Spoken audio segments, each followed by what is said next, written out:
मंडळी नमस्ते, मी एकनाथ वाघमोडे आणि आपण पाहता 51 न्यूज। आपण सध्या उभे आहोत दहिवडी फलटण रोडवरती। माझ्या पाठीमागे आपण बघताय दहिवडी शहर आणि दहिवडी शहराकडून येणारी वाहनं आपण बघताय।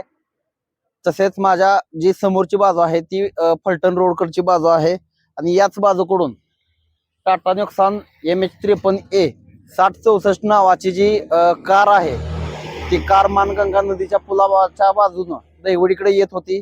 मात्र इथल्या प्रत्यक्षदर्शींच्या दाव्यानुसार संबंधित त्या कार चालकाचा जो लक्ष आहे ते मोबाईल मध्ये असल्यामुळे तो कार चालक थेट दहिवडी बाजूकडून वडगावकडे निघणाऱ्या सदाशिव मल्हारी ओंबाशे या वयोवृद्ध आजोबांना धडकला आणि त्या वयोवृद्ध आजोबांना जखमी झाल्यामुळे तात्काळ रुग्णालयात हलवण्यात आलेला आहे। आपण गाडीची अवस्था या ठिकाणी बघू शकता की कशा प्रकारची या ठिकाणी अवस्था झालेली आहे। बघू शकतो की गाडीची जी अवस्था झालेली आहे या ठिकाणी आपल्याला प्रत्यक्षात बघायला मिळते।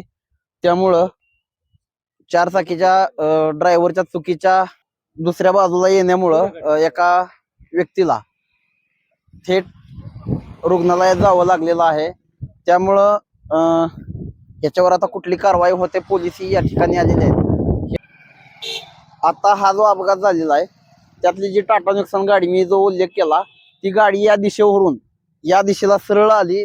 त्या गाडीला दहिवडीकडे जायचं असताना गाडी पलीकडच्या बाजूने जाणं अपेक्षित होतं, मात्र ड्रायव्हरच्या दुर्लक्षामुळं ती गाडी थेट आपली साईड सोडून दुसऱ्या साईडला आली आणि ज्या गाडीला त्या चारचाकीनं धडक दिली त्या गाडीच्या पार्टची आपण अवस्था बघतोय। चारचाकीची नेम प्लेट ही नंबर प्लेट ही या ठिकाणी आपल्याला बघायला मिळते। त्याचबरोबर त्याचे काही पार्ट बघतोय, ही जी दुचाकी आहे त्या दुचाकीची ही अवस्था आपण बघू शकतो की कशी अवस्था झालेली आहे।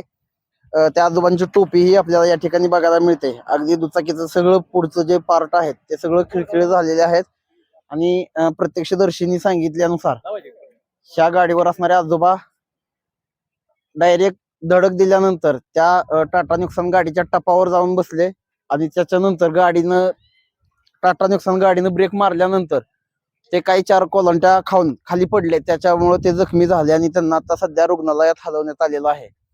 खरं तर कन्याशाळेच्या आसपास इथं अपघातांची वाढती संख्या लक्षात घेता या ठिकाणी संबंधित रस्ते विकास महामंडळ असेल किंवा संबंधित विभाग असेल यांनी या ठिकाणी काहीतरी तजवीज करणं गरजेचं आहे। या ठिकाणी स्पीड ब्रेकर उभारणं गरजेचं आहे किंवा जे रबरी व्हायब्रेटर्स आहेत तेही या ठिकाणी बसवणं खऱ्या अर्थानं गरजेचं आहे, तरच इथले अपघात रोखता येतील। धन्यवाद।